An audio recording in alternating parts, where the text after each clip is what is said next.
Hello students, good morning. Today we are going to discuss about chapter 12. Topic name is friction. New chapter, friction. Friction क्या है? Friction is a force that comes into play when two surfaces come in contact with each other.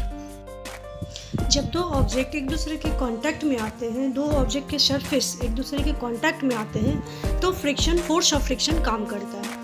The frictional force or the force of friction acts in the opposite direction of the motion of the object. किसी भी object का जो motion होता है उसके opposite direction में frictional force या फिर फोर्स ऑफ फ्रिक्शन काम करता है. The force of friction opposes the relative motion between the surfaces of two moving object. अगर दो ऑब्जेक्ट मूविंग है तो जो रिलेटिव मोशन होगा वो अपोजिट डायरेक्शन में फोर्स ऑफ फ्रिक्शन अपोजिस करेगा उसको, रिलेटिव मोशन को, टू सरफेसेस यदि दो मूविंग ऑब्जेक्ट है तो. Causes of friction.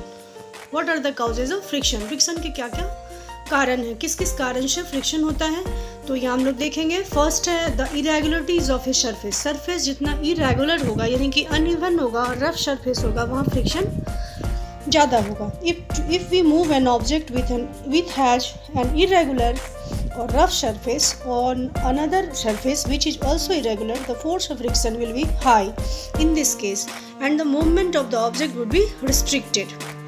अगर दोनों ही surface irregular होगा या फिर rough surface होगा तो एक surface पर दूसरे surface पर rough होगा तो which is also irregular, दोनों ही surface rough होने पर the force of friction वहाँ पर क्या होगा तो हाई हो जाएगा इस केस में, और मूवमेंट जो होगा ऑब्जेक्ट का वो रिस्ट्रिक्टेड हो जाएगा यानी कि नहीं होगी वहाँ मूवमेंट.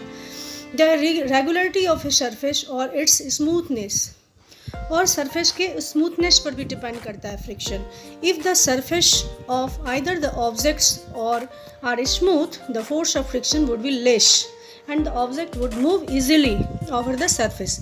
अगर कोई सरफेस, अगर किसी ऑब्जेक्ट या फिर ऑब्जेक्ट का कोई भी सरफेस जो होगा यदि वो स्मूथ होगा तो वहाँ पर फोर्स ऑफ फ्रिक्शन लेस हो जाएगा, कम हो जाएगा, and the object would move easily over the surface, और वो ऑब्जेक्ट उस सरफेस पर इजीली मूव कर पाएगा. Even smooth surfaces have a certain irregularities. हालांकि स्मूथ सरफेस में भी कुछ इरेगुलरिटीज होते हैं फिर भी वहाँ पर फ्रिक्शन कम होता है. If two surfaces are pressed hard, अगर दो ऑब्जेक्ट को हार्डली प्रेस किया जाए, the force of friction increases between two of surfaces if they are pressed hard and hence the movement of the object becomes restricted. अगर दो surface के बीच में अगर ज़्यादा फोर्स ऑफ फ्रिक्शन को लगाया जाएगा, इंक्रीज कराया जाएगा, तो if they are pressed hard, अगर उसको हार्डली प्रेस करेंगे हम लोग तो वो क्या होगा, ऑब्जेक्ट का मूवमेंट रिस्ट्रिक्टेड हो जाएगा यानी चलना वहाँ पर पॉसिबल नहीं होगा. However, if there is no pressure the object can easily move. और अगर वहाँ पर प्रेशर नहीं होगा, हार्डली उसको प्रेशराइज हम लोग नहीं करेंगे तो वो आसानी से मूव कर पाएगा, जैसा कि फिगर में दिखाया गया. Smooth surface, rough surface. Smooth surface पर क्या है, स्मॉल पुश और लो फ्रिक्शन, एंड रफ सरफेस पर क्या है, big push and high friction. ये दोनों हम लोग देख रहे हैं इस फिगर में. Types of friction. फ्रिक्शन के कितने टाइप्स होते हैं? Friction is of 4 types: static friction, sliding friction, rolling friction and fluid friction. Static friction क्या होता है? When a body is at rest, अगर कोई बॉडी, कोई ऑब्जेक्ट रेस्ट कंडीशन में है, the force of friction is called the static friction. तो वहाँ जो फोर्स एक्सर्ट करता है उसको हम लोग static friction करते हैं, and is always equal and opposite to the applied force. और ये जो फोर्स होता है, ये जो फ्रिक्शन होता है, ये हमेशा इक्वल और अपोजिट होता है अप्लाइड फोर्स के, equal and opposite. The force of friction which acts when the body is just at the verge of sliding on the surface is called limiting friction. जैसा कि नीचे के डायग्राम में दिखाया गया है, फोर्स लगाया गया है, जो बॉडी रेस्ट में थी, मोशन में नहीं थी, वो रेस्ट में है, और फिर उसमें स्टैटिक फ्रिक्शन लगा अपोजिट एंड इक्वल डायरेक्शन में. Sliding friction. The friction force which opposes the actual relative sliding motion between two contact surfaces. Sliding friction is smaller than static friction. ये कब काम करता है sliding friction motion?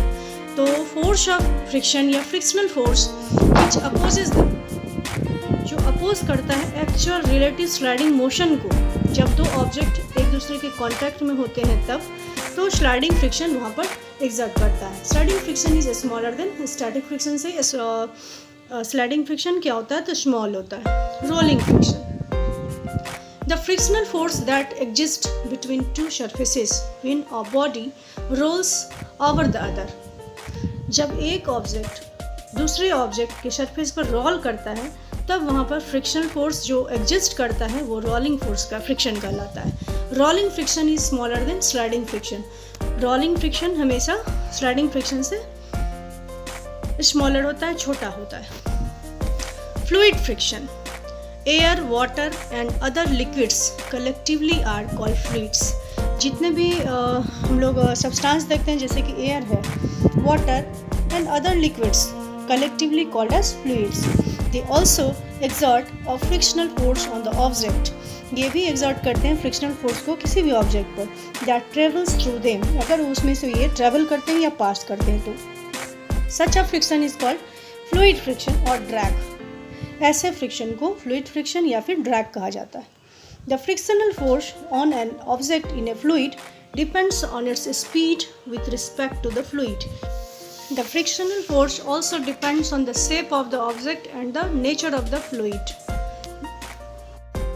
Frictional force object के shape पर and fluid के nature पर भी डिपेंड करता है. जैसा कि नीचे की डायग्राम में हम लोग देख रहे हैं, motion through air and motion through water.